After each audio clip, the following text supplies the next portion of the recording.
Fidel Castro died at 90 years old, Cuban leader. I just want to put this out here so you can see it and stuff. Already put it, it's going all over the internet. He died on Saturday at 10:29. Okay, I just want you to see it. Rest in peace. Fidel Castro, former president and leader of the Communist Revolution, has died at the age of 90 years old, his brother said. The commander-in-chief of the Cuban Revolution died at 10:30 hours in the evening on a Saturday. President Raul Castro said that Fidel Castro ruled Cuba as a one-party state for almost 50 years before Raul took over in 2008. His supporters said that he had been giving Cuba back to the people, but he was also accused of suppressing the oppression. He has survived many assassinations and plots, was the longest-serving non-royal leader in the 20th century. Castro temporarily handed over the power to his brother in 2006 as he was recovering. Okay, here's a video reference to the news that's going on the news feed as of now. Check this out. After getting the word that former Cuban leader Raul Castro has died, and let me read that statement that was released on Cuban national television this evening. Dear people of Cuba, with deep sadness I inform our people, the friends of our America and the world, that today, the 25th day of November 2016, at 10:29 in the night, the commander-in-chief of the Cuban Revolution, Fidel Castro Ruz, has died.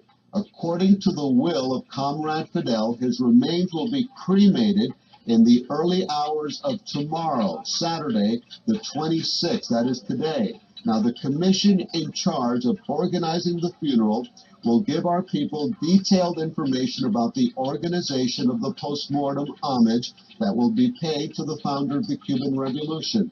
Until the everlasting victory, always. And that is the statement that was given by Raul Castro, the current president of Cuba, about the death of his older brother, Fidel Castro, who has died at age 90.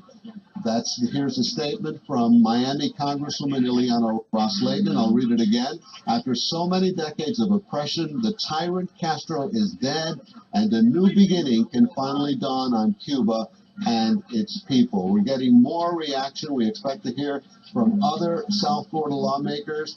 Mike Cunio is there outside Versailles restaurant, and we're also showing you Cuban TV on the right, and that's an interview with Angela Davis, a firebrand radical from the 1960s that is being shown on Cuban TV. I can assume here that maybe they are looking back on the life of Fidel Castro in the area. As a matter of fact, there are some shots of Fidel Castro in his travels around the world. This might have been Uruguay. And I can tell you on a personal note, because I've covered Fidel Castro in different parts of the world, and he is a rock star, or was a rock star, in many parts of the world. Many people idolized Fidel Castro and saw him as someone who stood up to the United States, a Latin American leader who decided that he was not going to be bullied and told what to do by the United States, but decided to do things his way. The problem that many opponents see is that because of Fidel Castro's intransigence and his inability to live with the United States and try to find common ground with the United States, he steered Cuba in the path of the Soviet Union and imposed a communist system on Cuba, and that's what forced so many people to leave the country, to decide that that is not the future that they wanted.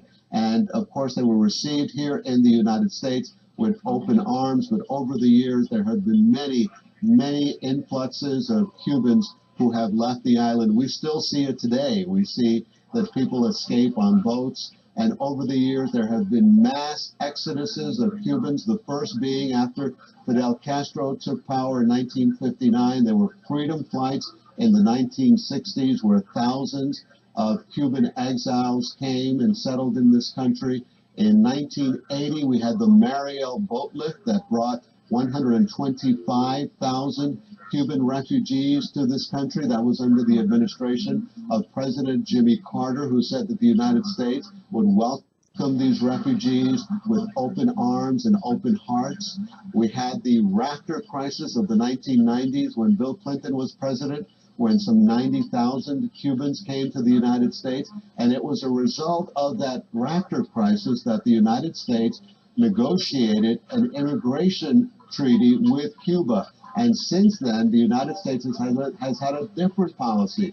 Cubans who are interdicted at sea are turned back. Those who make it to dry land are allowed to stay. But that is a very controversial policy that many lawmakers have seen and said it is unfair that Cuban refugees get that privilege that others don't. But all of this comes from the relationship between the United States and Cuba that formed after Fidel Castro took power. So again, he is one of the main figures of the 20th century leading into the 21st century.